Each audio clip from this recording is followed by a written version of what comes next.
Muy buenas tardes, licenciado Artero, compañeros. Este día como grupo 2 nos ha tocado presentarles el tema contrato de fianza. Cómo se constituye, cómo nace y sus características, ¿verdad? La fianza nace por medio de un contrato accesorio que está subordinado a un contrato principal, en virtud del cual uno o más personas responden por una obligación ajena, comprometiéndose el fiador con el acreedor a cumplir en parte o en todo, ¿verdad? Con una obligación de pagar. ¿Cómo se constituye la fianza? Convencional, legal y judicial. La convencional se constituye por medio de un contrato. El acreedor le exige al deudor un fiador para concederle el crédito. La legal. La legal es aquella impuesta por la ley con el fin de asegurar el cumplimiento de la obligación, ¿verdad? Y esa se da también por medio de una resolución judicial. La fianza judicial es impuesta a una persona que está dentro de un proceso penal, ¿verdad? Y le están exigiendo la fianza para darle su libertad. Las características de la fianza puede ser gratuita, puede ser onerosa. La onerosa es cuando el fiador puede acordar, ¿verdad? Que le den una remuneración. Y también es unilateral porque solo el fiador se obliga, ¿verdad? Eso es toda mi participación. Pasen buenas tardes, bendiciones. Yo voy a hablar sobre los efectos de la fianza que hay entre el acreedor y el fiador. Uno de estos efectos es el beneficio de exclusión. Este beneficio está regulado en el artículo 2107 de nuestro Código Civil. Este beneficio trata que el fiador, el fiador, pues evita el pago de la obligación del principal, que es el deudor, y esto quiere decir que es un derecho renunciable. El fiador puede renunciar y no está sujeto, no hay nada que lo obligue. Eh, en este caso, en este beneficio, hay dos excepciones. Una de ellas es que hay un pacto entre el fiador y el acreedor que en este pacto el acreedor perseguirá los bienes del principal, que es el deudor, y después perseguirá los bienes del fiador. La segunda sección es que el fiador se obliga expresamente a pagar lo que el acreedor no obtuvo del principal, que es el deudor. Eh, Otro efecto es el beneficio de división. Este beneficio es cuando un conjunto de conjuntamente fiadores se someten a pagar una cuota, eh, pero el acreedor no puede exigirles a los fiadores el pago de esta cuota. Eh, este beneficio está regulado en el artículo 2117 y 2118 de nuestro Código Civil. Para que este beneficio opere, exige, como le explica este artículo 1478, es la transmisión de los derechos del acreedor a un tercero que le paga para el caso de la fianza. Cuando el Cuando el acreedor renuncia a una prenda o hipoteca eh, que garantiza la deuda, eh, la excepción de subrogación o subrogación legal, el fiador tiene derecho a que se le rebaje en la demanda.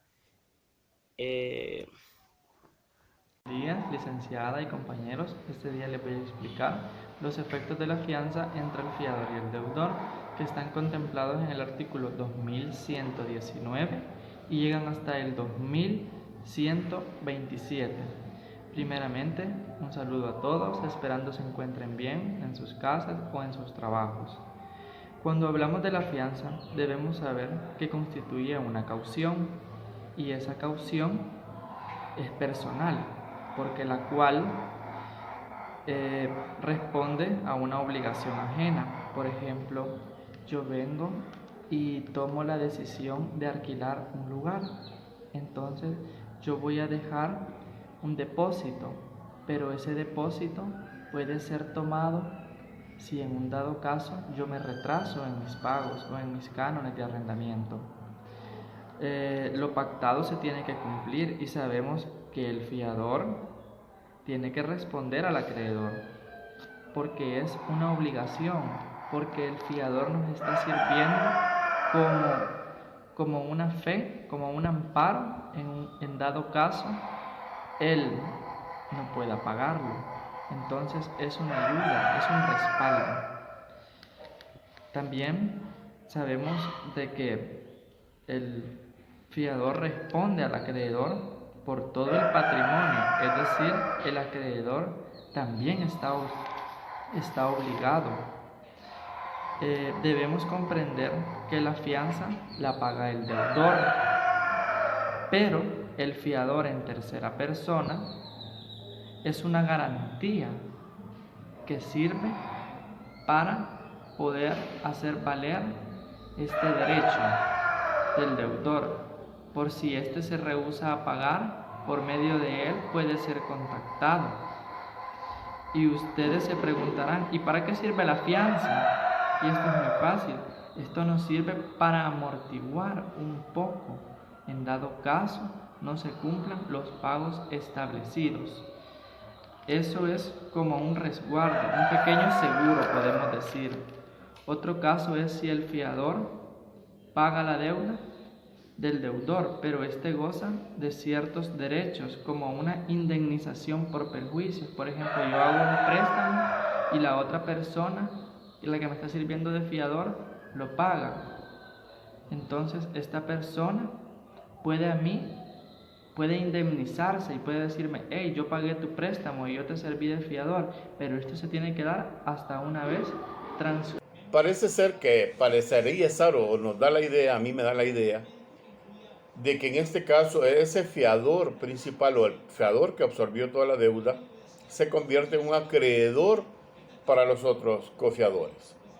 En el artículo 2130, lo que nos habla es de un subfiador, y dice que si el fiador no tiene las condiciones para pagarlo, es el subfiador el que va a tomar toda la responsabilidad y va a hacer frente a todas las obligaciones a las que estaba obligado o a las que se había obligado el fiador.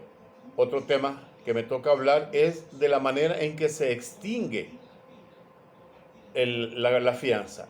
Dice que una de las maneras de extinguir la fianza, que lo podemos leer en el 2131, dice que es porque la principal y la más lógica es cuando se acaba esa obligación y el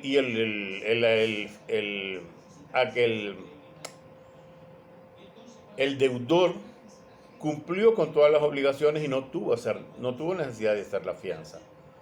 Otro caso en el que se puede extinguir la fianza es cuando el acreedor pierde todas sus acciones legales para poderla reclamar. Por ejemplo, dejó pasar el tiempo, se vencieron, una cantidad de situaciones que pueden darse por las que el acreedor no hizo o no pidió ante el juez que se ejecutara la fianza o no exigió la fianza por parte del fiador.